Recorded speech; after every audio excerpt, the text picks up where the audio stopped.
O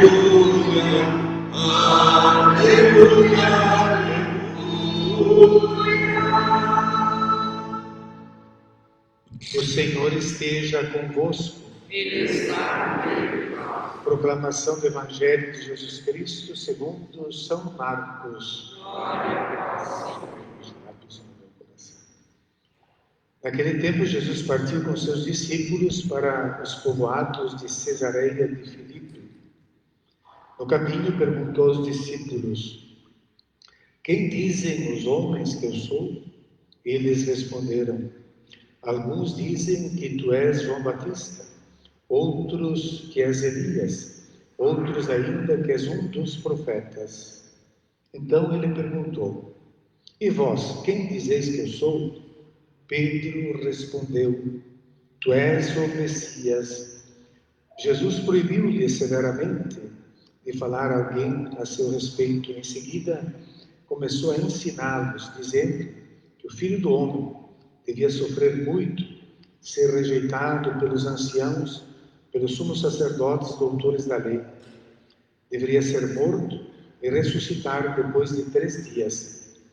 Ele dizia isso abertamente. Então Pedro tomou Jesus à parte e começou a repreendê-lo. Jesus voltou-se, olhou para os discípulos e repreendeu a Pedro, dizendo: vai para longe de mim, Satanás. Tu não pensas como Deus, e sim como os homens. Então chamou a multidão, os seus discípulos, e disse: se alguém me quer seguir, renuncie a si mesmo, tome a sua cruz e me siga. Pois quem quiser salvar a sua vida vai perdê-la, mas quem perder a sua vida por causa de mim e do Evangelho vai salvá-la. Palavra da salvação. Glória a vós, Senhor. Todos, tu és o Cristo, o Filho do Deus vivo. Irmãos e irmãs, podemos sentar um instante para meditarmos essa palavra de Deus, que nos coloca em comunhão com Ele, é o respiro da alma, a oração e a oração comunitária, o sacrifício da missa, celebrar a paixão, morte e ressurreição de Jesus, é o respiro da nossa alma, nossa comunhão com Deus. Chegamos a comungar do corpo de Cristo, belíssima culminância da nossa vida de fé. É interessante que nós, com o canto, com a música, temos ouvidos e parece que já vamos entrando, então, no paraíso. Paraíso é uma palavra que significa, vem das línguas, passa pelo hebraico, aramaico, chega no grego paradisos, que significa jardim. E nós vamos entrando nesse jardim. Entramos no jardim desta paróquia. E aqui estamos, e vamos cantando. E como é bonito a gente poder cantar, afinar a voz, harmonizar as vozes e dizer: eu amo o Senhor, porque ouve o grito da minha oração. Porque Deus não está distante, Ele está perto de nós. Nós compreendemos a Deus, queremos compreendê-lo cada vez mais para amá-lo. O amor, ele pede conhecimento. Quem ama quer conhecer tudo, quer conhecer o passado, quer conhecer tudo. E assim é a nossa relação com Deus. Entrar neste paraíso, nesse jardim, onde Jesus está agora, nesta passagem do Evangelho, é chamado Bânias, porque quando passou por ali Alexandre Magno, ele viu o jardim, uma das regiões lindíssimas. Ele disse que esse deve ser o jardim de Pan. Pan era o deus da natureza para os gregos e só podia ser a casa de Deus.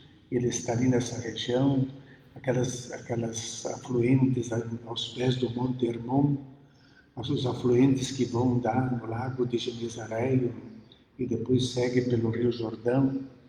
Uma natureza belíssima, aquela grande gruta que chamávamos de Caraboca, as portas do inferno, porque descia lá para baixo.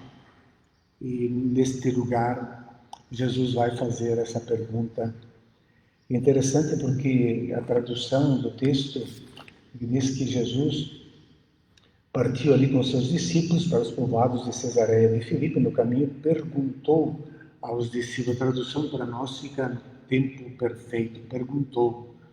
Mas no grego tem uma palavra que está, o verbo, esse verbo, erotao, eperotao, ele está conjugado no imperfeito. O que significa um tempo no verbo imperfeito? Que não é perfeito, que não está pronto, que não está acabado. Uma ação acabada do passado, a gente usa o tempo perfeito. Eu cantei, cantou, começou e terminou, está perfeito, está feito. Perfacere, perficere, feito significa perfeito, a ação acabada. O imperfeito é uma ação não acabada. Eu cantava. Não é que começou e terminou. Eu cantava. Jesus perguntava. Como que para levá-los, como se o caminhar leva a ter perguntas. Jesus faz perguntas, não dá tantas respostas, faz perguntas para fazer os discípulos pensarem e irem tirando as dúvidas, indo deixando espaço para passar a luz de Deus na sua vida. E ele vai fazendo essas perguntas, então vão caminhando e vão entrando nessa comunhão com Deus, compreendendo as coisas de Deus, e parece que é um estilo de vida, né? Vamos caminhando e perguntando, é a nossa vida, vamos caminhando e perguntando, como está a nossa relação com Deus? Quem é Jesus para mim? Essas perguntas que vamos ter que sempre ir respondendo, né? E as perguntas também mostram que há um encontro entre Deus e nós. Porque se nós nos perguntamos, é porque Deus habita no nosso coração. Se nós nunca perguntamos nada a respeito de Deus, já estamos fechados e distantes, isolados, separados, destruídos na nossa relação com Deus. E parece que a comunicação de Jesus com os seus ali não funcionava perfeitamente. E por isso não é tanto para ter uma enquete sobre a sua aceitação o popular, como é que é, né?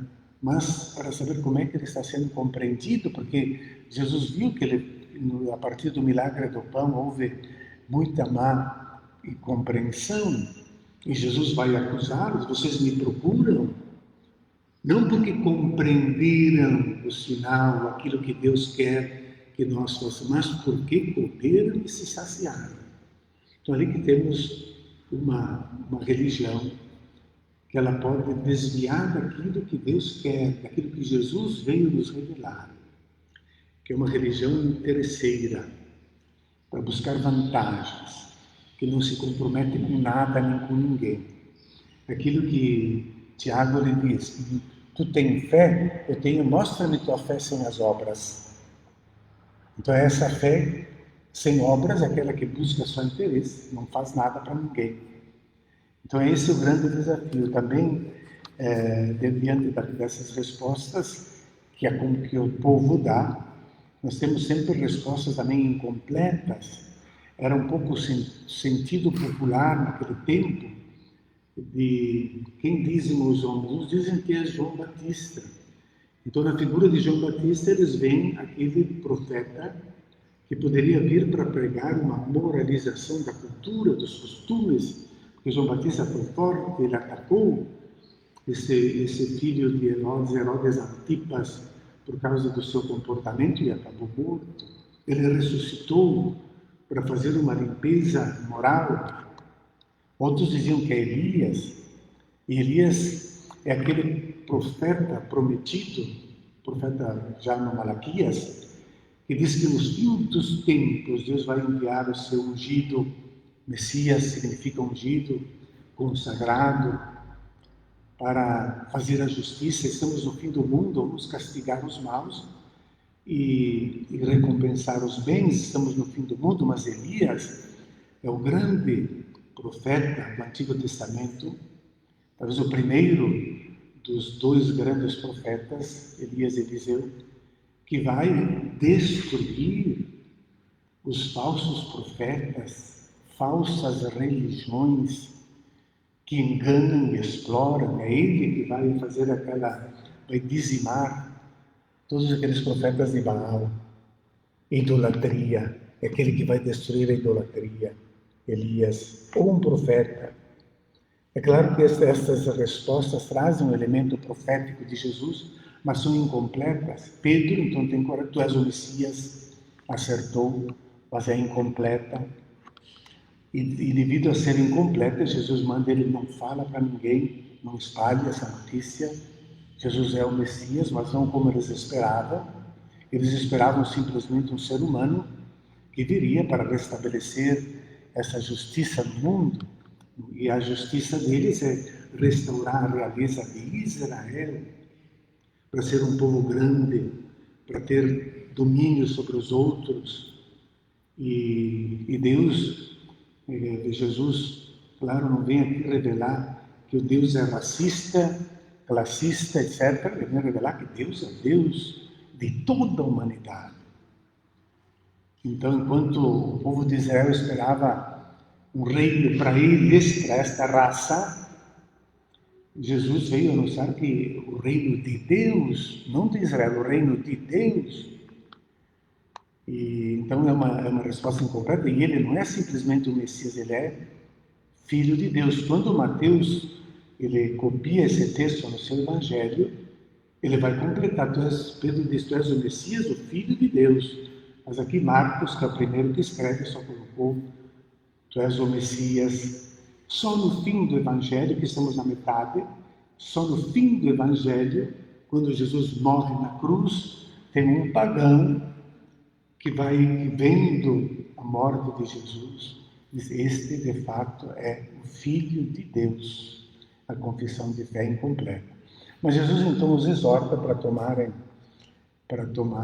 Pedro não compreende, claro, como é que ele vai compreender que o Messias possa ser derrotado, mas que Messias é esse? Toda a tradição do Antigo Testamento, é impossível eles aceitarem isso. Mas Jesus está ensinando o caminho para eles e para nós. E diz, usa um termo muito forte, aqui quando Pedro repreende Jesus, porque diz assim, usa o verbo epitimal, e que é o verbo usado para a expulsão dos demônios de Satanás, epitimal. Então ele, como que quisesse exorcizar Jesus. Se ele está falando que vai para Jerusalém e lá vai sofrer na mão dos anciãos, dos escribas e dos sumos sacerdotes, a elite do sinédrio, as autoridades importantes do campo civil e religioso, vai sofrer na mão deles. Então está anunciando uma derrota. Isso não pode acontecer. E então esse pensamento de Jesus deve ser uma tentação de Satanás. Quer exorcizar Jesus. Pedro, epitimal, ele repreendeu, como Jesus repreende os espíritos impuros para caçá-los. E logo Jesus, então, Jesus diz, usa epitemesen Petró. Ele repreendeu, ele exorcizou Pedro. Tu é que tens os pensamentos dos homens e não de Deus. Resposta duríssima. E Jesus diz claramente, ele repreendeu a Pedro e usa uma expressão técnica no grego, disse, ripage opisomou, Satanás. Ripage imperativo, vai, opiso, para trás, mu, de mim, Satanás. Porque Pedro está querendo se colocar na frente de Jesus, ensinar Jesus, como nós fazemos. E como muitos pais fazem hoje em dia nas famílias, eles ensinam o que é o Evangelho, o que não é o Evangelho, o que é Deus, o que é a lei de Deus, ensinam tudo. E deixam-se ensinar pelas crianças. Então, aqui está traduzido de uma maneira, a Bíblia italiana já corrigiu, algumas vezes em português também, aqui ainda tem uma tradução, vai para longe de mim, Satanás. não é para longe, vai para trás de mim, porque Deus não quer nunca afastar um pecador, Ele quer atraí-lo para si, mas quer colocá-lo no lugar. Pedro é discípulo, não é um mestre. Pedro tem que seguir Jesus, não Jesus seguir Pedro. E hoje em dia a gente vê que pais seguem os filhos, tem crianças que mandam em casa. Onde é que vai parar uma sociedade assim? Quando uma criança não tem ninguém que ensina nada, que não é capaz de dar um limite, é um desastre anunciado. E ainda, nesses dias, ontem talvez já foi sepultado um menino, 15 anos, no quarto, e se suicidou. Internet.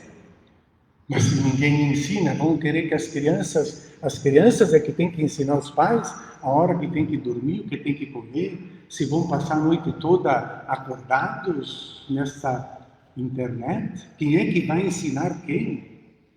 Repague ao piso, Satanás, vai para o teu lugar, Satanás. Tu não é meu patrão, tu não é meu mestre, tu é meu discípulo, tu tem que fazer aquilo que eu vou mostrar. Esse grande ensinamento para nós hoje. Repago ao piso, vai para casa, o lugar do discípulo, o lugar das crianças, não é mandar nos pais.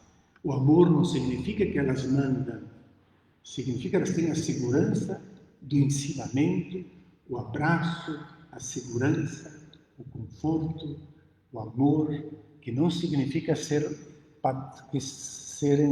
patrões dos pais, que é tão comum. Não decide, as crianças que decidem se querem catequese ou não querem catequese, vão decidir se vão para aula ou não vão para aula, vão decidir tudo, mas elas já nasceram sabendo, nasceram com diploma, elas têm experiência de vida. Repague ao piso, vai para o teu lugar, ocupa o teu lugar.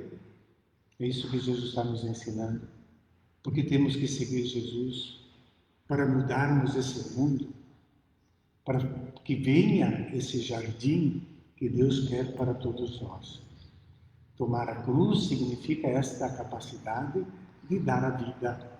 Seguir Jesus, tome a sua cruz e me siga, porque assim vamos salvar a nossa vida, no serviço, no amor, na doação, na dedicação. O pai e a mamãe consomem a vida no trabalho para cuidar, para fazer crescer, para educar os filhos. Isso é a cruz.